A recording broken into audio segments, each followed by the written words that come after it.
Assalamualaikum Wonder People. Beberapa hari terakhir, publik akademik Indonesia diguncang oleh kasus Prihantini dan Rivaldi Fajar.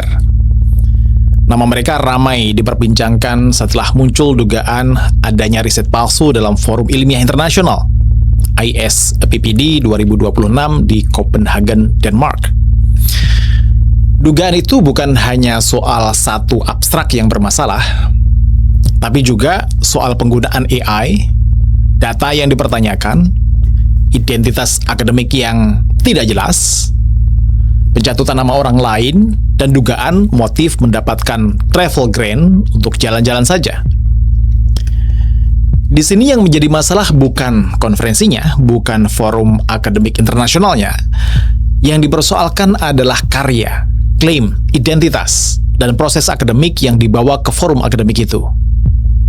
Karena dalam dunia ilmu pengetahuan, satu nama yang dicatut, satu data yang dibuat-buat, satu abstrak yang dimanipulasi, bisa mencederai kepercayaan terhadap seluruh komunitas akademik.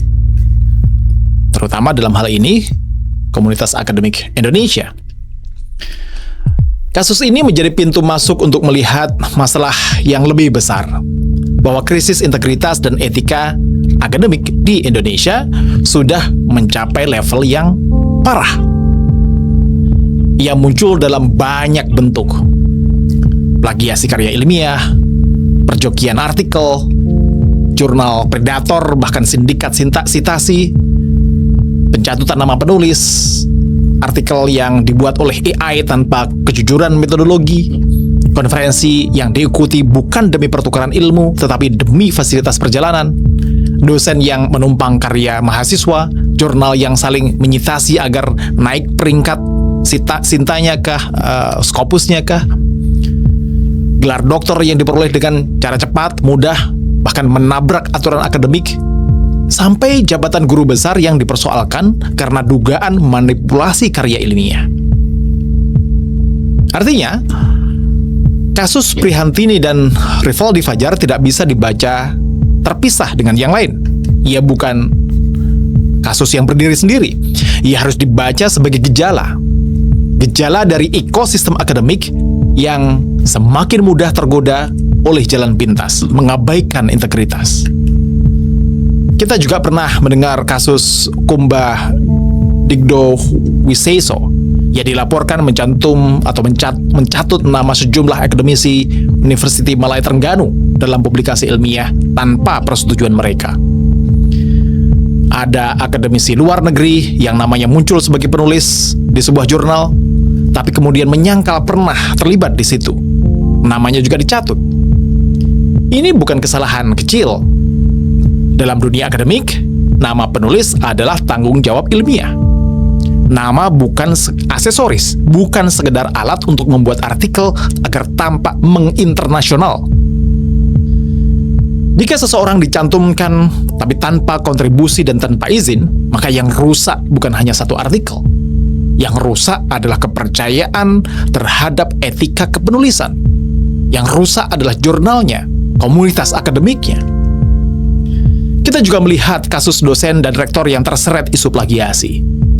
Plagiasi bukan hanya terjadi pada mahasiswa, ia juga bisa muncul pada akademisi yang memiliki jabatan tinggi. Padahal, dosen dan profesor seharusnya menjadi penjaga mutu akademik, menjadi penjaga gawang integritas. Mereka seharusnya menjadi teladan dalam sitasi, kejujuran dalam mengambil dan mengoleksi data, penghormatan terhadap karya orang lain. Ketika penjaga pagar integritas justru ikut merusak pagarnya, maka kerusakan itu menjadi jauh lebih berbahaya. Dalam kasus Universitas Lambung Amangkurat beberapa waktu yang lalu misalnya, publik juga dikejutkan oleh pembatalan jabatan akademik sejumlah guru besar. Kasus ini membuka pertanyaan serius, apakah jabatan profesor masih dipahami sebagai puncak pengabdian ilmiah? Atau sudah berubah menjadi simbol status yang dikejar dengan segala cara? Profesor bukan sekedar gelar. Profesor adalah mandat moral. Ia menuntut kedalaman ilmu, kejujuran karya, dan tanggung jawab intelektual dan sosial. Jika jabatan itu dicapai melalui manipulasi, maka yang runtuh bukan hanya reputasi pribadi, yang runtuh adalah martabat perguruan tinggi. Lalu, beberapa waktu lalu juga ada polemik soal disertasi Bahlil Lahadalia, menteri di kabinet Prabowo sekarang, juga di kabinet Jokowi beberapa waktu yang lalu di Universitas Indonesia. Kasus ini memperlihatkan bahwa program doktor tidak boleh diperlakukan sebagai jalur cepat menuju prestis. Doktor bukan sekedar upacara promosi. Doktor adalah proses pembentukan menjadi seorang ilmuwan yang menuntut kedalaman literatur, kekuatan metodologi, validitas data, kejujuran analisis, dan kesabaran akademik. Jika proses itu dipercepat tanpa standar yang kuat, gelar doktor berubah menjadi simbol sosial, bukan capaian intelektual. Di titik ini, kita perlu bertanya, mengapa krisis ini terus berulang? Jawabannya tidak sederhana. Ada faktor individu, ada faktor budaya kampus, ada faktor sistem pendidikan tinggi yang ikut mendorong orang untuk berbuat curang. Kita harus sorot satu persatu. Pertama, ada problem etika individu. Ini harus dikatakan dengan tegas. Tekanan sistem tidak bisa menjadi alasan untuk melakukan kecurangan. Plagiasi ya tetap plagiasi. Mencatut nama tetap mencatut nama. Memalsukan data tetap pemalsuan data. Membeli artikel tetap membeli artikel. Menggunakan karya mahasiswa tanpa izin tetap penyalahgunaan kuasa. Setiap akademisi memiliki tanggung jawab moral atas karyanya sendiri. Tetapi masalah ini tidak cukup dijelaskan sebagai kegagalan individu saja. Kalau kasusnya hanya satu atau dua, kita bisa menyebutnya sebagai penyimpangan personal, individual. Tetapi kalau kasusnya berulang, lintas kampus, lintas bidang, dan lintas jabatan, maka kita sedang berhadapan dengan problem yang sistemik. Soal yang kedua, budaya akademik. Kita belum sungguh-sungguh menjadikan integritas sebagai napas kampus. Banyak perguruan tinggi memiliki dokumen etika, pedoman anti plagiasi, ada kode etik, ada komisi etik, ada aturan publikasi, ada slogan tentang integritas. Tetapi seringkali itu semuanya berhenti sebagai dokumen administratif. Ada di website, ada di borang akreditasi, ada di pidato pimpinan, tetapi tidak selalu hidup dalam denyut nadi harian akademik di kampus itu. Mahasiswa tidak selalu diajari dengan serius tentang bagaimana cara mensitasi yang proper, yang benar, memparaphrase data, etika kepenulisan, semua diserahkan pada AI. Dosen tidak selalu dibimbing untuk membangun publikasi yang bermutu. Pengelola jurnal kadang lebih sibuk mengejar indeks daripada merawat substansinya. Kampus lebih mudah merayakan angka daripada memeriksa prosesnya dan substansinya. Akhirnya integritas menjadi slogan, bukan kebiasaan, bukan budaya. 3. Sistem pendidikan tinggi juga berkontribusi. Ia terlalu memuja angka. Dosen dikejar publikasi, program studi dikejar akreditasi, kampus dikejar ranking, akademisi dikejar angka kredit, jurnal dikejar indeks, publikasi dikejar citasi. Semua dihitung, semua diukur, semua diperingkat. Tentu saja publikasi itu penting, akreditasi juga penting, ranking juga bisa menjadi cermin tentang kualitas sebuah perguruan tinggi. Tetapi ketika angka menjadi tujuan utama, maka etika mudah dikorbankan. Orang yang tidak sempat meneliti, mencari joki. Orang yang ingin cepat naik jabatan, mencari jurnal yang mudah. Orang yang ingin tampak produktif, menumpang nama. Atau menggunakan karya-karya orang lain dan menitipkan namanya di sana.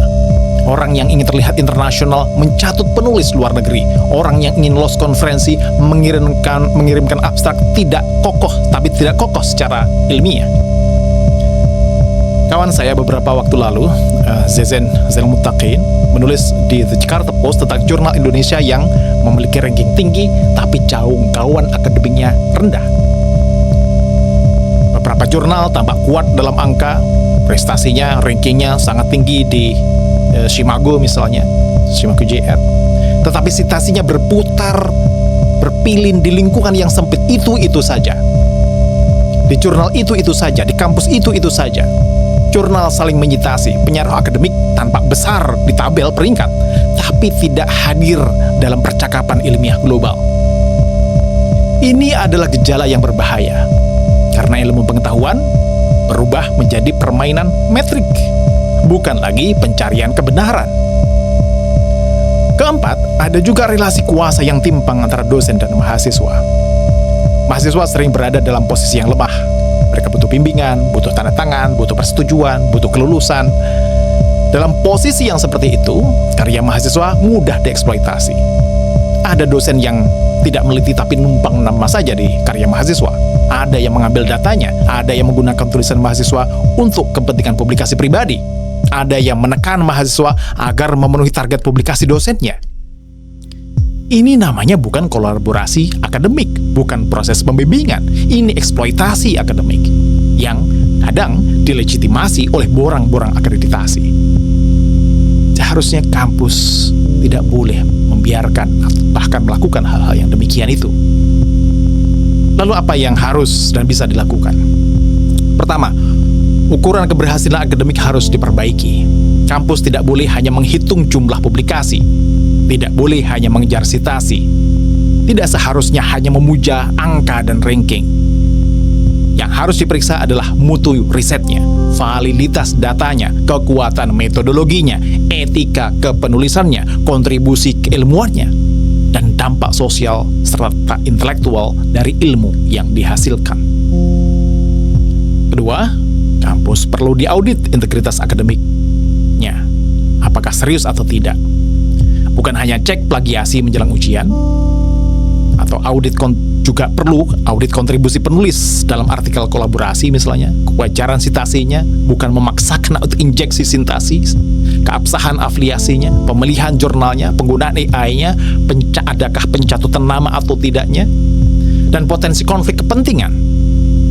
Audit ini harus berlaku untuk mahasiswa, dosen, calon doktor, calon guru besar, pengelola jurnal, bahkan pimpinan kampus. Tidak boleh ada kasta dalam integritas. Ketiga, etika kepenulisan harus diperjelas. Siapa yang layak menjadi penulis? Apa kontribusinya? Apa semua penulis memberi persetujuan? Apa pembimbing benar-benar terlibat dalam penulisan? Apakah mahasiswa dilindungi? Apakah nama penulis luar negeri dicantumkan secara sah, bukan hanya pencatutan? Setiap artikel ilmiah sebaiknya mencantumkan kontribusi masing-masing penulis. Dengan begitu, nama dalam artikel bukan sekedar tempelan saja. Nama menjadi tanggung jawab. Keempat, aturan akademik dalam konteks kenaikan jabatan akademik tentunya harus lebih sehat. Jangan sampai regulasi negara justru mendorong akademisi untuk curang. Dosen tidak cukup hanya dituntut menghasilkan publikasi. Mereka juga perlu waktu riset, dana riset, komunitas ilmiah, akses literatur, pelatihan metodologi, dan sistem penilaian yang adil.